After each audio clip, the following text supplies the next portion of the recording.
Hello and welcome back to Linode. In today's video, what we're going to be doing is setting up our very own NextCloud server. And that's awesome because NextCloud is one of my favorite things to host on Linode. I just love NextCloud, it's so much fun. Now, setting it up could be a little complicated, so on the marketplace, there's actually an app that you can install right there that'll get it all set up for you. But I feel like it's more fun and it's better learning to set it up manually, and that's what we're going to be doing in this video. Now, don't worry, because it's not going to be incredibly hard. I'm going to walk you through the entire process, and by the end of this video, you will have your very own NextCloud server. So, let's get started.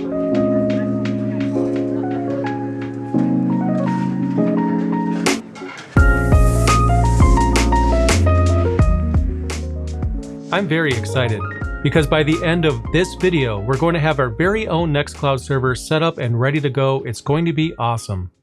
But in order to install NextCloud, we need a Linux instance to install it onto. So what I'm going to do in this section is create an Ubuntu Server 2004 instance here on Linode. All you really need is an Ubuntu Server installation, specifically Ubuntu Server 2004. It's possible these commands might work with a different version of Ubuntu, but I've only tested these commands with Ubuntu Server 2004, so that's what I'm going with. So anyway, I'll go over here to Linodes and I will create a new Linode instance. And like I mentioned, I'm going to be choosing Ubuntu Server 2004. When it comes to the region, you can select whichever one you'd like. I'm going to go with this one right here. Canada's pretty awesome. I think they're relatively close. And that's basically what you're trying to do, is just find a data center that's close to you. You can scroll through this list right here and just see if any of these are closer to your geographic area. And whichever that might be, you choose that option and we'll move on. In this section right here, we're going to choose the plan for our Linode instance. And we really want to choose something with at least 2 GB of RAM, preferably 4, but you might not need 4, we could go with 2. The dedicated CPU plans, these ones are going to be a little bit more expensive, probably not what we'd like to go with right now. You can always change the plan later. To save some money though, what I'm going to do is go to shared CPU, and 2 GB of RAM, like I mentioned, is the recommended minimum. So you could go with this one, and that would be fine. You get 1 CPU core and 2 gigs of RAM. But on my end, I'm actually going to choose this instance right here because we get 80 GB of storage, 4 gigs of RAM, and 2 CPU cores, which is going to work a lot better for NextCloud. For the label, this is essentially the name of your Linode instance. You can name it whatever you'd like. Maybe you'll call it NextCloud because that's what we're setting up today. But what I'm going to do instead is actually give it a label that matches the domain that I plan on giving the instance. That's not required if you're using a domain. It really doesn't matter what you call it. You can name this potato if you'd like. It doesn't have to match anything. But I like to keep things consistent, and I will be using a domain, so I'll just add that right here. For tags, I'm going to leave that blank. That is something that you could fill in if you want to give your instance some sort of tags. Tags are just identifiers, basically a name-value pair, and you could create whatever tags you'd like to create. For example, maybe have a production tag or maybe a development tag, depending on how far along it is. Again, I'll leave it blank. It's really up to you if you want to use tags and what you want to call them. Tags can be used basically to further label your instances. For the root password, I'll go ahead and type that in. And this password in particular is going to be the password we will use to log into our instance. So make sure you remember it. And if you have an SSH key like I do, as you see here, you could go ahead and check this box. That'll make sure that your SSH key is able to log into the instance.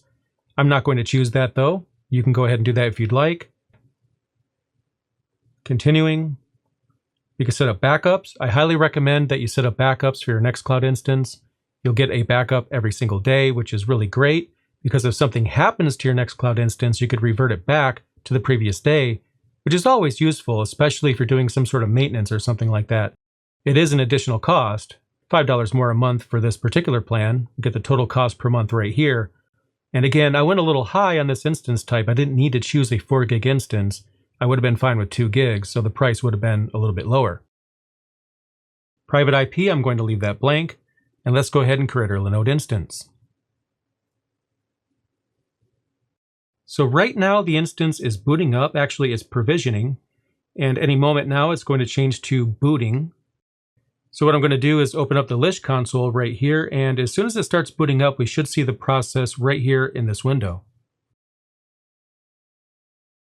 All right, so now it's booting up. And as you can see here, we have a login screen. So what I'll do is just type in root for the username, and then the password that we gave it during the setup process, which I don't think I typed correctly. Let's try that again.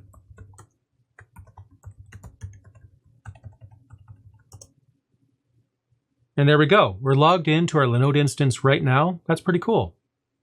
Now you can actually use the Lish console for all the commands that I'm going to give you. I prefer SSH. That's just the way I like to do it. If you don't have an SSH client, for example, you could just use this window. The Lish console is fine. But if you do have access to SSH, I do think that's better. Highly recommended. So what I'll do right now is just log out. I'll type exit.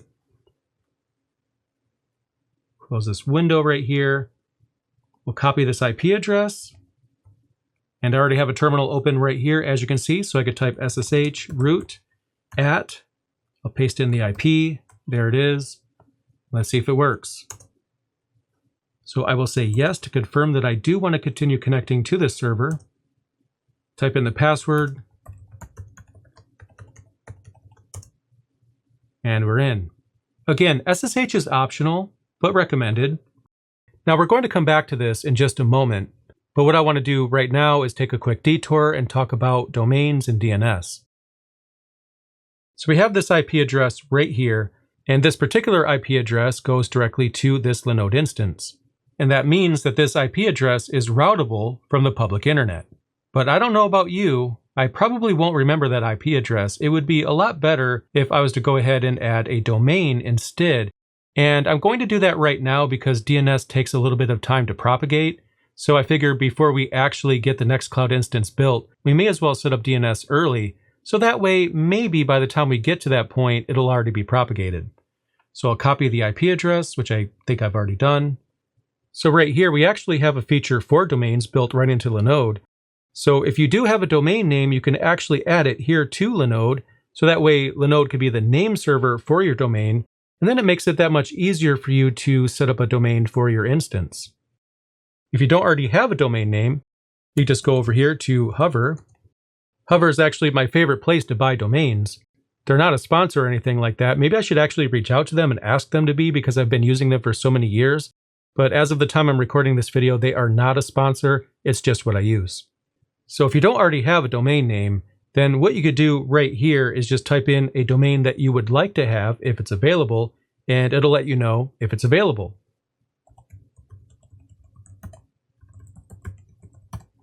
And I just randomly typed mynextcloudserver.com. That's not what I'm going to use. And it is available. So I guess if somebody is watching this, you might want to score this domain as $13.99 if you like it. I don't want to pressure anyone into buying anything, but you don't need a domain. It's not required. I highly recommend you get one though, because it just makes the process that much easier. There's going to be a few things we'll set up that does require a domain, but most of what we're doing today will not. Now, what I'm going to do is switch over to a different Linode account. This is just my demo, hence the name right here. My actual domain is on a different Linode account altogether. And what I want to do is grab the IP address right here and then create an A record for the domain to point to this IP. So what I'm going to do is open up a private window. I don't want to lose my current Linode session. And I'm going to go back to cloud.linode.com and log into my actual Linode account. So what I'm going to do is go to domains right here. And I have the domain learnlinux.cloud, which is what I'm going to choose for this particular tutorial. So what we'll need to do is create an A record. And inside the A record, we'll paste in the IP address. So I'll paste that in right here. And that's the IP address for the Linode instance that we'll be using for NextCloud. And for the host name, I'm going to call it NextCloud, just like that. So my domain is learnlinux.cloud. The subdomain is going to be NextCloud. So the entire thing is going to be nextcloud.learnlinux.cloud. Now on your end, if you are going to create a domain like I'm doing right here, then what you'll need to do is just update the DNS records for your domain. So if you're using Hover, you would log in there, update it there. If you've imported your domain into Linode, You could create the A record there like I'm doing right now. You just basically do this wherever your DNS server is. You create an A record, you paste in the IP address for your Linode instance, and then you give it a subdomain, which is how I like to do it. And then I'll click Save. And this is going to take some time to propagate. So what I'll do is just go ahead and put this aside for now. Put that right there. And we have a domain. The first thing I'm going to do is create a user for myself. I'm logged in as root right now, and that's really not something that we should be doing. It's okay to log in as root at first, but the root account is very important. We want to lock that down. But in order for us to lock it down, we need to have another user account to use instead. So what I'm going to do is type add user, and then the username that I would like to use. So in my case, I'll add the user J. I'll set a password for the user. And I'll type it in again. And here we could type in some additional information for our user. I just skip all these fields, but you could definitely fill them in if you'd like to, especially if you're going to have multiple users using the system. But I'm just going to leave it blank. I'll just hit enter, enter again, enter, enter, enter. So now it's just asking me to confirm that the information is correct. Y is capital, which means if I press enter without typing Y or N, it's just going to assume yes. So I'll press enter, and now we have a user. The next thing we want to do is make sure that user has access to sudo.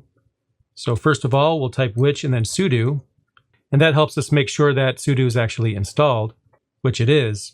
Now, more than likely, you should have that installed already, so there shouldn't be anything that you'll need to do. Next, what we'll do is make sure that our new user has access to sudo, because installing the package isn't good enough. We need to allow the user to use sudo.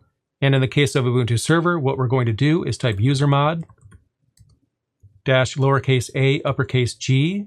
So we want to add a user to a group, and the group that we want to add a user to is sudo, and the user that we want to add to that group is the one that we've just created.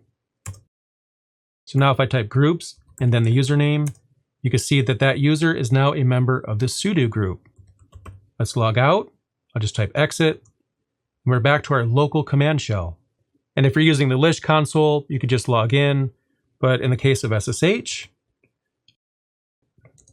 I'm going to remove root and replace it with the user that I just created. Type in the super secret password, preferably correctly. And we're in.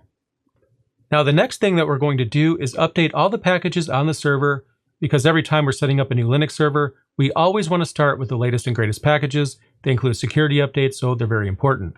And now that I'm logged in as my local user, I don't actually have root privileges by default, but sudo will give me that. So what I could do is actually run sudo apt update, and this will update the repository index. So I'll press enter, type in the password yet again.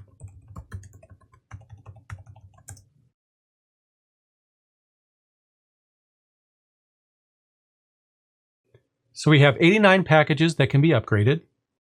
That's quite a few, so let's take care of that. The first command just updated the package repository index, and the command that I'm about to give you will help you actually install the updates. So the command sudo apt dist-upgrade will install all available updates. Now here we can see that we have 89 packages that are going to be upgraded. You have 42 security updates, so this is very important. So I'll press enter to accept the default since Y is capital.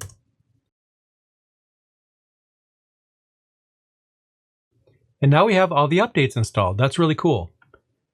The next command, you probably won't need this one. It's just probably a good idea considering how many packages needed to be updated. And what I'm referring to is removing any orphan packages or anything like that. Very unlikely, but what we're going to do is just run sudo apt auto remove. And I didn't expect that it was going to find anything. It's just a good idea to clean that every now and then. But anyway, we're good to go on that. Now, we will need to reboot our server since we did install security updates. But before we do that, though, I want to give the server a name. Right now, the server is called localhost. And that's fine, I guess. But what I like to do is give the server a name that identifies what it actually is. So to do that, I will type sudo nano. That's the text editor that I'll be using quite often in this video. I'm a big fan of Vim, but Nano's easier to explain. Anyway, the file that I want to edit is /etc/hostname, just like that. And here we have the actual host name, which we knew was localhost. We saw it in the prompt. And what we're going to do is give it a name, like I mentioned, that identifies the server. And if you don't have a domain, you could just call it NextCloud if you'd like. Maybe you could just call it NC, short for NextCloud. You can name it Potato, Pizza, whatever you'd like. It's just a name that you would use to identify the server. There's no actual meaning to the name. But if you do have a domain, then I recommend you type the domain name for your instance right here and make that match. This is only important if you do have a domain. If you don't, you could just simplify it down to NextCloud or whatever you'd like to name it. But since I will be using a domain for this instance, I'm going to be typing the fully qualified domain name, which means the entire domain name, right here in this file. And this is going to be the only thing that we're going to add to this file. So Control O, that brings up the save dialog, Enter to save it, Control X to exit out. And then the next file that we need to edit is /etc/hosts. On the second line here, we have localhost. If you recall, that's actually the original name, but we don't want to remove that. We'll leave that one alone. And right after that, we'll create a new entry. So the IP address is going to be different by just one. This is another loopback address. I'm going to tab all the way over here. And then what you do is you give it the same name that you gave it in /etc/hostname. So if you called it NextCloud, for example, that's what you would type right here. If you do have a domain, then you could type that right here. Just like that. And then space. And then what you do after the space is type just the host name without the domain part. So that way we could refer to localhost as localhost nextcloud.learnlinux.cloud or simply NextCloud. So that's how I like to set up mine. So go ahead and pause the screen if you want to jot this down. There's also going to be a list of commands in the official article for this video. The blog post will be linked down below in the description. So if you'd like to copy and paste the commands, you can get the commands from that article. Anyway, Control O and then Enter to save it, Control X to exit out. So we updated the system, we created a non-root user account, and we gave the server a name as well. So that was a lot of changes. So what we should do right now is reboot the server. And to do that, I'll go up here. We have the instance right there. I'm going to click reboot. You could also type reboot and press enter from the command line, but I often find it easier if you're using Linode to just do it through the dashboard. It actually does seem to reboot faster when you do that, but it's not that long anyway. In just a few minutes, the system will be back up and running. So we see it's rebooting. So what we could do, if we want to follow along with the process, we can open the Lish console and we'll wait for it to start back up. All right, so it's starting up. Should be ready any second now. Notice right here that it says NextCloud login. That's the host name right here. The host name that we set earlier. That's the shorter version of the host name. And right here, it shows the fully qualified domain name. And this is just a local naming scheme, but we're going to test the domain right now and see whether or not it's actually available. And it would be really cool if it is. So let's find out. So here I have my terminal, and this is the terminal here on my local laptop. It's very important because if you do this from the server, you'll get different results. What I want to do is type nslookup, and then after that, I'll type the domain for the NextCloud server.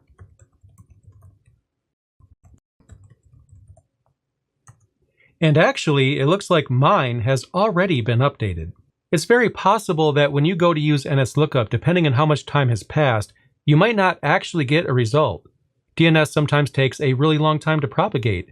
I'm really lucky because it just happened to be very fast for me. Most often, it usually happens within 30 minutes in my experience, but I have seen some that take overnight. It's just the way it is. But at least in my case, I could tell that it is set up and ready to go because the IP address here for this domain is in fact the IP address for the Linode instance. And to prove that, here I have the SSH command that I use to log into the instance as my local user. But what I'm going to do instead is type nextcloud.learnlinux.cloud, and it did recognize it. It didn't give me an error message or anything like that. So I'll say yes, and then I'll type in my password. And we're good to go. You can even see right here in the bash prompt, it says NextCloud. So it took the new name, we're fully up to date, and that's really cool. The next thing that I want to do is actually make a change to the SSH config file. I want to disallow root login. That's really important. I have another video on my channel that goes over securing SSH. Just check that video out if you'd like. but I'm going to be doing one of the tweaks in this video. If you want to do the rest, you can watch the other one. What I want to do is type sudo nano /etc/sshd/sshd_config. Type in my password, press enter, then scroll down. We're looking for the root login option. Permit root login, yes. We're going to set this to no. And you should only do this if you've already created your local user account. If you didn't do that, well, you're actually stopping your ability to log in via SSH if root is all you have. So this is for after you've already created your local account, which we've done. So I'll save the file, and then we'll restart SSH. Sudo systemctl restart sshd. So now we've disallowed root login. That's pretty cool.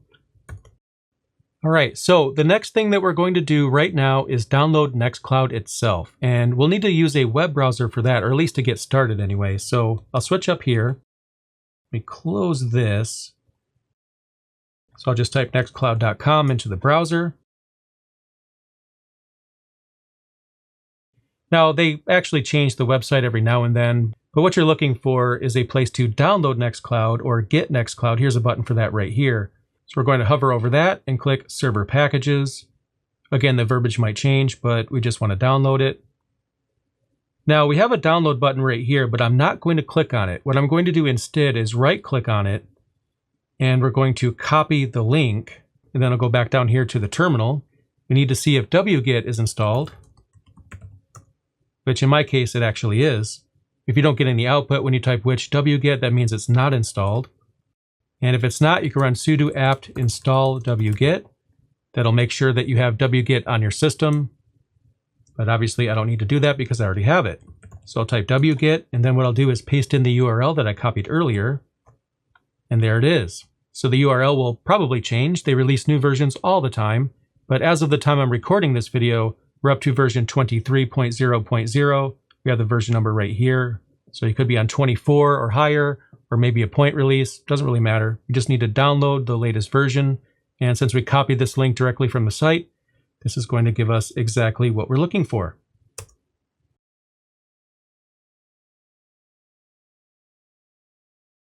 So now, as you can see, we have NextCloud downloaded. It's a zip file. So we're going to leave that alone for now. We will be needing that shortly. But I just want to make sure we have it on our file system. And as you can see, we do. So I'll put that aside and we'll move on to the next step. Now, the next thing we're going to do is set up the database server for NextCloud. We definitely want to make sure we have that ready to go when we need it. So first, we'll install a special package that'll give us access to a MySQL server, specifically MariaDB.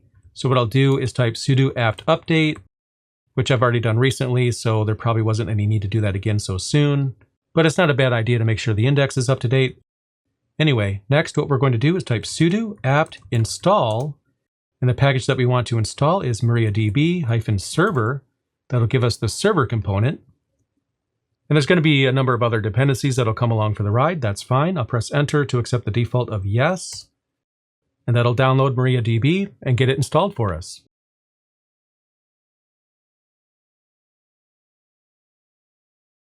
Next, what we're going to do is type systemctl status MariaDB. We want to see if there's actually any issues, if it started properly. There shouldn't be any issues if this is a fresh server. But as you can see, it's active, running, so we're good. If for some reason it was not, you could just change this to start, and that'll get that taken care of. Another thing that you look for is whether or not it's enabled. My font size is way too big, so it's hard to see. I'll just go to the right. It says enabled right here. If yours shows disabled, then what you'll need to do is change the keyword right here to enable, and that'll make sure that the MariaDB database server actually starts up with your server automatically, so that way you won't have to log in and start it on your own. So we have the database server installed. Next, what we're going to do is change the default settings. We have a special command for that here on Ubuntu server. We're going to run sudo MySQL, even though it's MariaDB. The command that we're using right now still refers to it as MySQL. It's okay. MySQL _secure_installation. Now it's asking me to type in the current root password, and it's not asking for the root user password, the one that we created with our Linode instance or whatever your instance happens to be. It wants the current password for the database server itself, and we haven't set that yet. So we'll press enter, we'll leave that blank because the password is actually blank right now. And now it's asking us if we would like to actually set the root password, which would be a great idea. So I'll press enter. And now we need to set the root password for the MySQL root user. What I recommend you do is create a randomly generated password and save it in a very, very safe place. I'm going to type the password by hand in my case because this is just a tutorial, but on your end, I highly recommend a long randomly generated password because it would be a very bad thing if somebody was able to log into your MySQL instance. You definitely don't want that. So just make sure you generate a very secure password. And I'll type it again. And now we have the root password set. The next thing it wants to know is if we would like it to remove anonymous users. That's a good idea. I'll just press enter for yes because that is the default. Disallow root login remotely, absolutely. I'll press enter to accept the default for that as well. We definitely want to make sure that we say yes to this. We definitely want to disallow root login remotely. Very good idea. Remove the test database and access to it. We'll be creating our own database. We don't need the test database, so I'll press enter for that as well. Reload privilege tables, yes. And now we have some relatively sane defaults for MariaDB. Maybe not the most secure defaults, but this is the least you should do when it comes to configuring the security. It's just a good idea to run the MySQL secure installation, which is what we've done. And now that's ready to go. Now the next thing that we're going to do is create the actual database. We set up a database server, but we need a database for NextCloud. So to log into the MariaDB server, I'm going to type sudo MariaDB. And that bypasses the password and everything, but only users that have access to sudo will be able to do this. So there's no security concern. It's just a quick way to get to a prompt. And we have the MariaDB prompt right here. So what we want to do is actually create the database. So what I'll do is type create database in all caps. Create database is an instruction. We'll leave that in uppercase. It's very common to uppercase instructions in the MySQL syntax, which is what MariaDB uses. And then we'll name the database NextCloud. That could be in lowercase. That's the name of the database. It's not an instruction. It's a variable, basically. We want to call the database NextCloud. We will end the instruction with a semicolon, which I still forget to this day, over 20 years later. So if you ever forget the semicolon, don't feel bad. It happens to all of us. Anyway, I'll press enter. It says query OK. Let's make sure that the database is truly there. We'll type show and then databases, semicolon. And as you can see, we do indeed have a NextCloud database right there. It's an empty database. There's nothing inside right now. We'll be changing that later. But next we'll need to create some permissions to allow the NextCloud application to access the database server. And we do that by creating a grant. We're granting permission, and we're doing that by creating a user abstraction in MySQL. And what we'll do is type grant. We want to grant everything. We want to grant all privileges, and we want to grant those privileges on the NextCloud database. We'll type .star at the end to make sure that this is a recursive change to every part of the database. We're going to grant those privileges to a user named NextCloud. So that's our database user. And that user is going to be present here on the local server. We don't want this user to have actual remote login privileges. Instead, we're going to restrict it to localhost. That's more secure. And then identified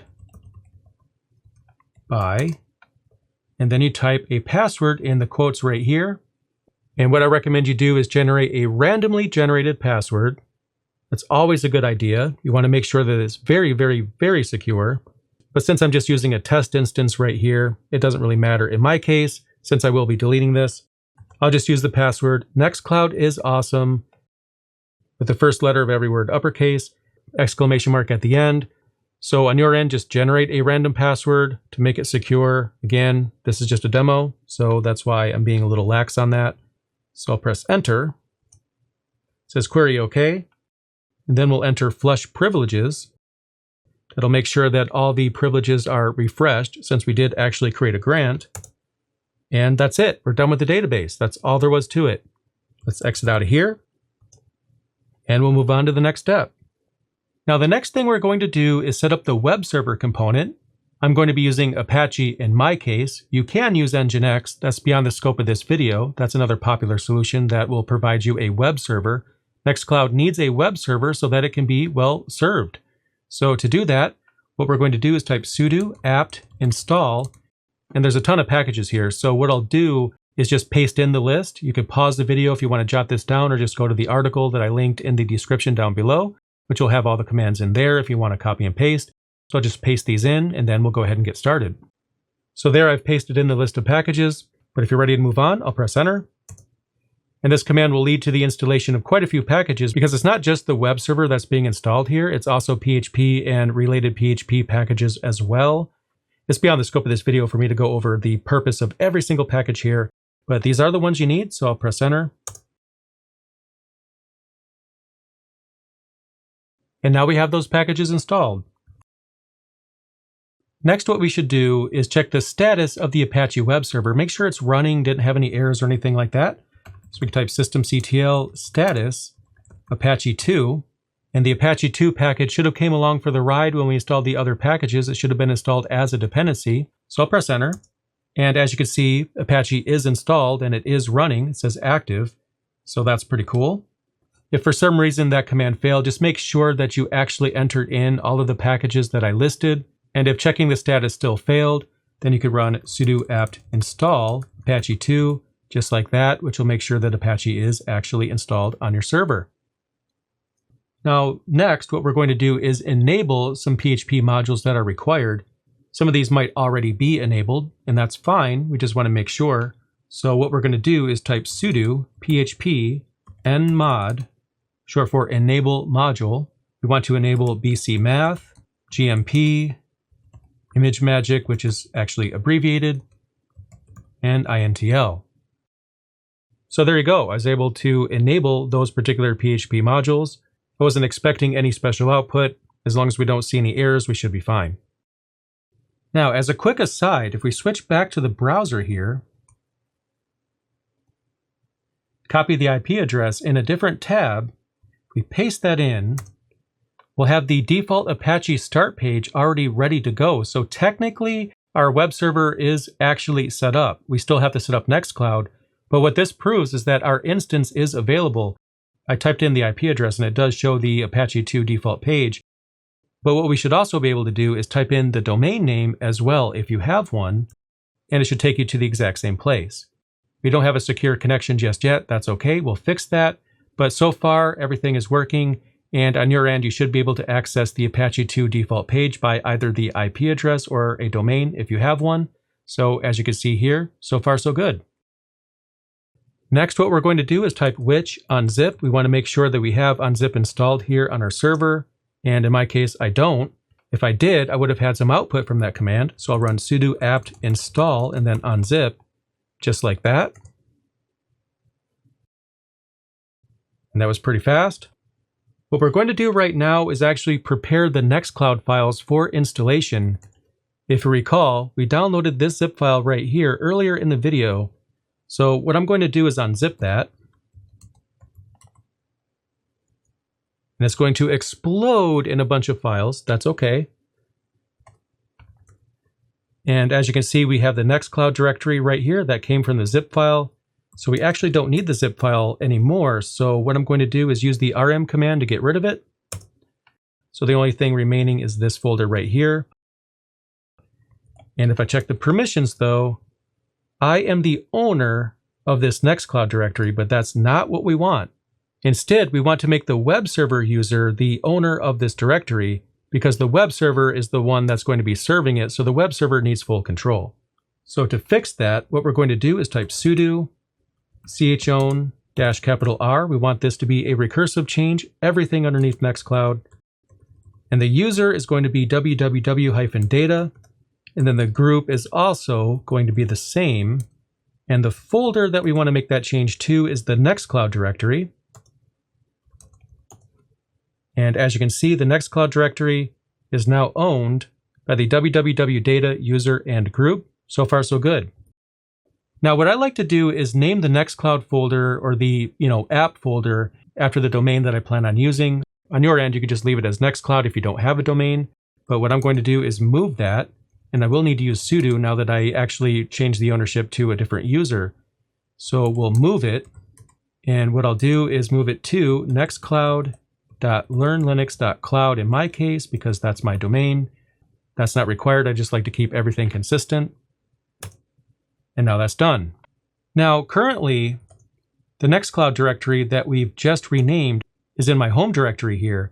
And I don't like that because we're not going to be serving NextCloud from our home directory. Instead, what we're going to do is serve it from /var/www. So what I'm going to do is run sudo mv for move. We want to move the NextCloud directory that we've downloaded and extracted and change the ownership on to its final location in the file system. So we're going to move that folder, and we're going to move it into /var/www. It's cut off here on the side, but it's /var/www. So as you can see, we have the NextCloud directory underneath /var/www. And then next, what we're going to do is disable the default site for Apache. We don't really need it. It's just there to make sure that Apache is working. We did see the test page, so we have no more use of it. So what I'm going to do is type sudo a2 dis site. You type 3 zeros and then tab. It should autocomplete because the config file is where this command expects to find it. That's a default config file. We didn't create it. It just comes along for the ride. This is what gives us that default Apache start page that we no longer need.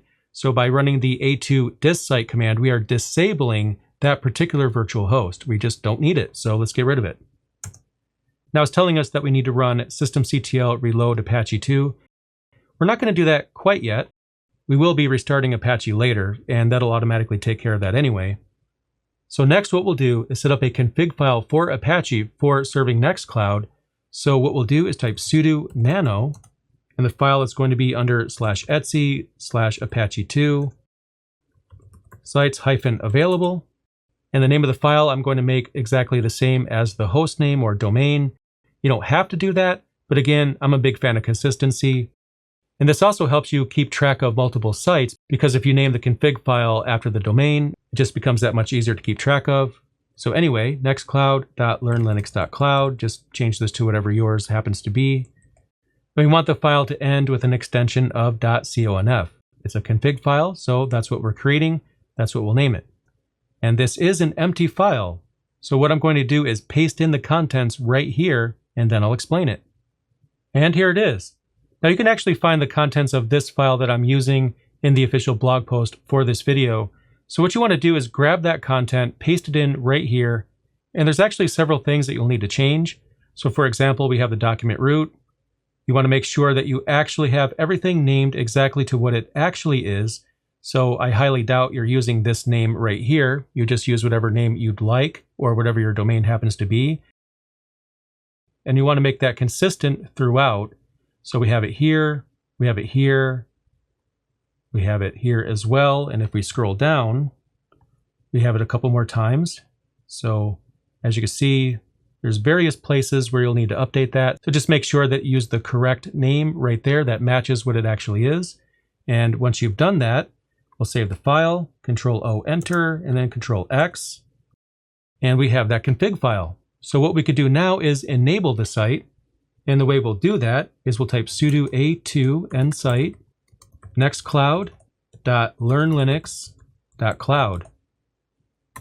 So we'll type sudo a2 nsite and then whatever file name you decided to go with. You don't have to type the path to it, just the name of the file. And this is mine here, so I'll press Enter. And here's telling me that I need to reload Apache in order to make this change take effect. But we're not going to do that quite yet. There's a few other things that we will need to do before we actually go ahead and restart Apache. So the next order of business for us is to configure PHP. So what we're going to do is type sudo nano /etc/php and then /7.4. That's the PHP version. If that version ever changes, you'll need to change that here as well. But in Ubuntu Server 2004, at least, it should always be 7.4. Apache 2. and then php.ini. This is the config file for PHP. We want to be very careful with this, but there's a number of changes that we need to make. And the way that I like to do this is search for the string that I want to change because this file is massive. So we can hold Control and press W. That opens up a search box. And the first thing that we want to search for is memory_limit. And right now, the memory limit is set to 128 megabytes. Let's crank this up to 512. And then the next one we want to find is going to be upload_max. And that should be enough to type. We shouldn't have to type the entire thing. Upload max file size. That is what I was looking for. We're going to bump this up all the way to 200 megabytes. Next up, we have max execution time. We're going to set that to 360. We'll search again, this time for post max file size. We're going to set that to 200 megabytes. And then next, we're going to search for date.timezone, and that's going to be commented out. We'll remove the semicolon in front. And then at the end, what we're going to do is choose our time zone. And I will have some information in the blog article, a link that'll get you a list of time zones that you could type in case yours isn't the same as mine, but mine is going to be America/Detroit. That's going to be good enough. Again, just check that link if yours is not America/Detroit. If you're somewhere else in the world, you just type the correct one for you. Check the link if you don't know what that is already. Next, we'll look for opcache, specifically whether or not it's enabled. And it is, but we'll uncomment that. Control W again. Opcache.interned. And this is the one we want. It's set to 8. And that's actually correct. So we'll search for the next one. Opcache.max, which is the next one over. I probably should have looked at that. It's set to 10,000. That is correct. We'll uncomment that. Next, opcache.memory, which was right here on the same page yet again. Opcache memory consumption, that's what I was looking for. We'll uncomment that, and we'll leave it at 128. Opcache.save_comments. There it is. Set that to 1, which it already was. I just uncommented that one. And the last one, opcache. We should be able to type just reval. So there it is. So what we're going to do is just change that to 1. And that should be everything that we needed to do for the PHP configuration. So Control O and then Enter, Control X to exit out. And after this, what we're going to do is enable some additional Apache modules. And to do that, we'll type sudo a2 nmod. We want to enable dir, dir, env, headers, mime, rewrite, and SSL. And it's okay if they show that they're already enabled. You just want to run that command to make sure that they are indeed enabled. Now that that's done, we can actually restart Apache. The commands that we've run so far have asked us to reload it, to restart it, and we've been ignoring that because we had additional configuration changes to make. Now that we're done with that, we can run sudo systemctl restart Apache 2. And let's make sure that nothing exploded. If anything failed, we should have received an error message, but just in case, we'll check the status, and it is running. So far, so good. And now, here's where things get especially exciting, because we have most of the configuration done. There's some other things that we have to do. But if we go up here, we still have the default page, which actually no longer exists because we disabled this, but I didn't refresh the page since. But if I do refresh the page, we should see the NextCloud configuration page come up. And there it is. How cool is that? So what we need to do right now is set up our NextCloud instance. And the first thing it's asking us to do is to create an admin account. We'll give it a name. I just named mine my first name, easy enough. And then we'll type in a password. The data folder, we're going to leave that alone and scroll all the way down to the database section. The database user, basically the grant that we created, we named it NextCloud. And the password that I decided to use was NextCloud is awesome with an exclamation mark. Hopefully you used a randomly generated password. And obviously you shouldn't tell your password to everyone out there in the open, but since this server is going to be deleted, I don't really care. So I'll type in the password.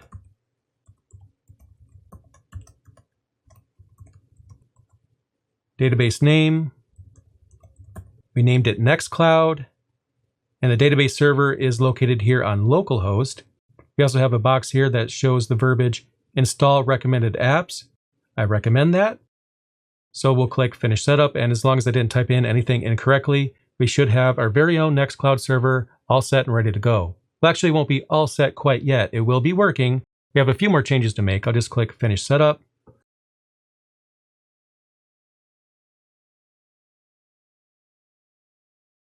And check this out. NextCloud is running. We did it. There's still some additional changes that we should make, like I mentioned, but this is a really good sign. NextCloud technically is working. Now, what I don't really like about this, though, is that we don't have a secure connection to this particular app.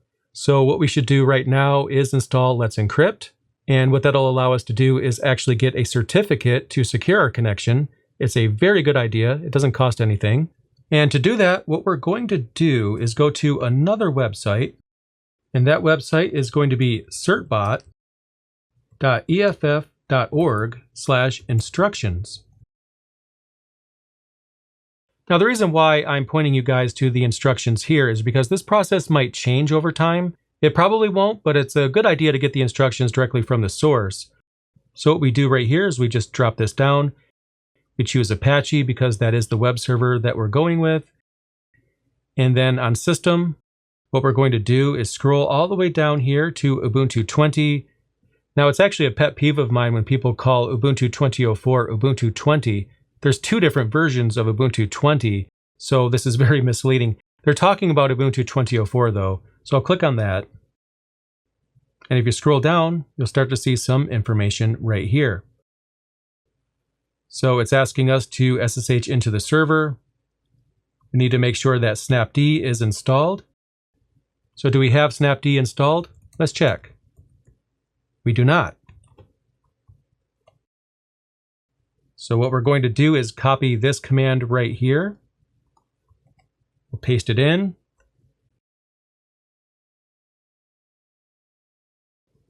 We'll clear the screen. Next, what we're going to do is install certbot itself. So we'll paste that command right here. And if for some reason the commands are different on their instructions, just go along with whatever their recommended instructions are on that site, just in case it changes later. And now we have certbot installed.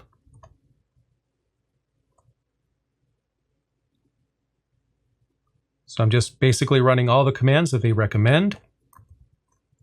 That one was pretty easy.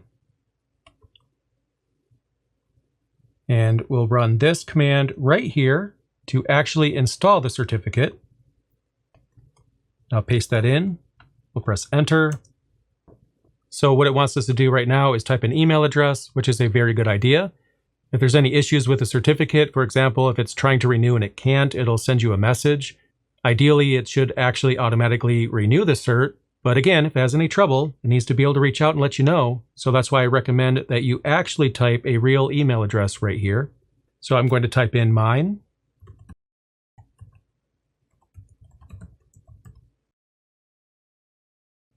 We'll agree. So I'll just type Y for yes. I'm going to say no. This is just asking you if you want to be on their mailing list. I don't personally want to be on their mailing list. So I'll say no by typing N. I'll press enter. It's asking me which domain I'd like to use, and it automatically detected the domain right here because I have that configuration already made. So I'll type 1 and then enter. And according to this, it looks like it's ready. Let's see. I shouldn't need this page right here. Let's go ahead and refresh. And check that out. You can see that our connection is now secure.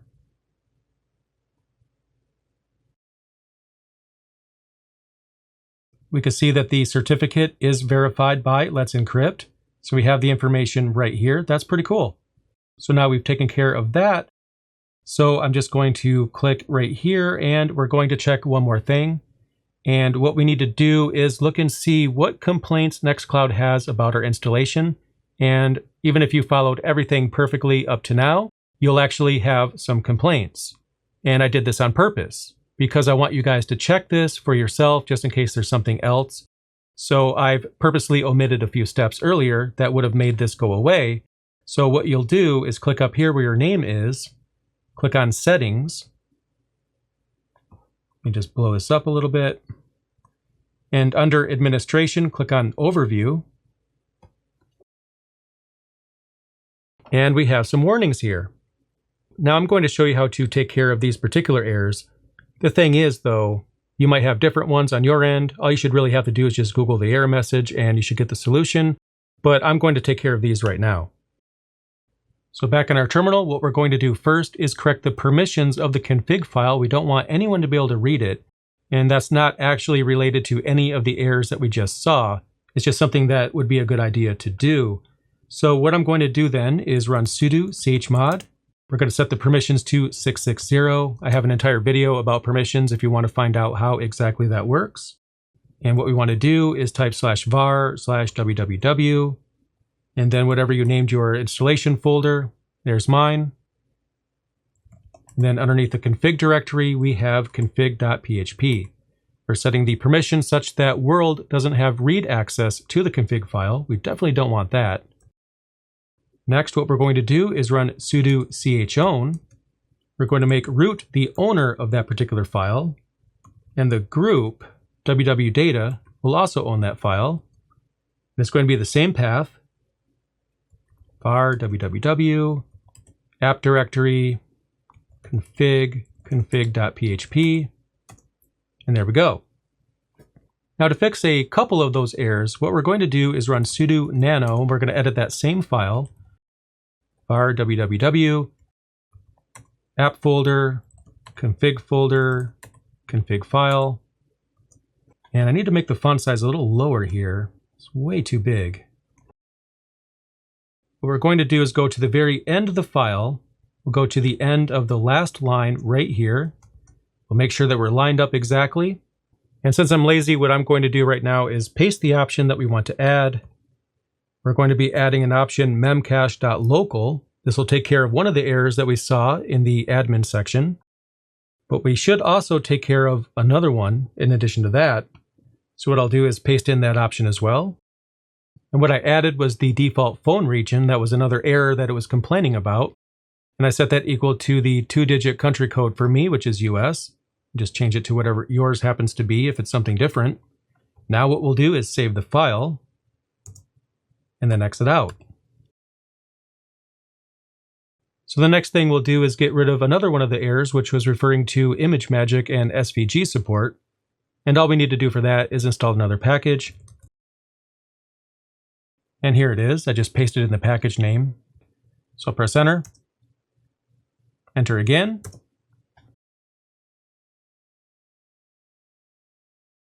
That actually should clear quite a few of the warnings or errors that it showed in the admin section. So let's find out. Let's go back up here. And what I'll do is just click somewhere else, and then we'll go back to overview. And now we have only one warning about our setup. Let's see if we can fix this one too. So we'll go back down here to the terminal. Let's try to solve this. We'll edit the virtual host file that we configured earlier. So sudo nano etc apache 2 sites available, and then our config file. And the file name is going to be a little bit different. You should have one that has SSL in the name, similar to this. So what I'm going to do is actually scroll down just a little bit here. And what I'll do is paste in the new option, which you can get from the blog article, along with everything else. And I just pasted it in right there. And I'll make it a bit smaller so you guys can actually see what I've done.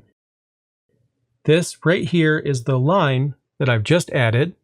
So pause the video if you need to, check the blog article if you need to. Just make sure that this line is right here. It increases the security of our site, so it's very important. I'll save the file, exit out. And then next what we'll do is restart Apache.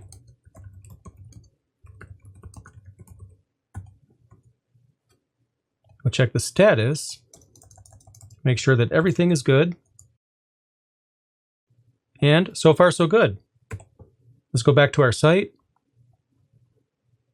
And we'll just go to another section. I probably could have refreshed it, but anyway, let's see what happens. All checks passed. So in my case, I was able to get rid of every single error that shows up here, which is definitely a good thing to do.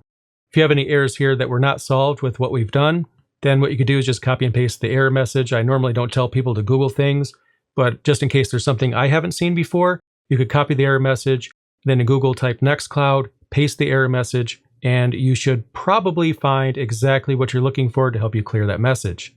Another thing to know is that by default, we are on the stable channel. If you wanted to check out something else, you can actually change this to enterprise or beta. I'm going to leave mine on stable. Enterprise actually receives slower updates, so if you're using this for a company, for example, that might actually be a better idea. But I'm going to leave it on stable. Beta is for those of you that just like to test new features, so if you want to help the NextCloud project out, if you find any bugs while using beta, you can report those bugs. But for everybody else, I recommend keeping it on stable. So there you go. By now, you should have your very own NextCloud server, which is awesome because, well, NextCloud is in fact awesome. Let me know what you thought of this particular video in the comments down below, and be sure to subscribe if you haven't already done so because we have some awesome content coming very soon. Thanks for watching.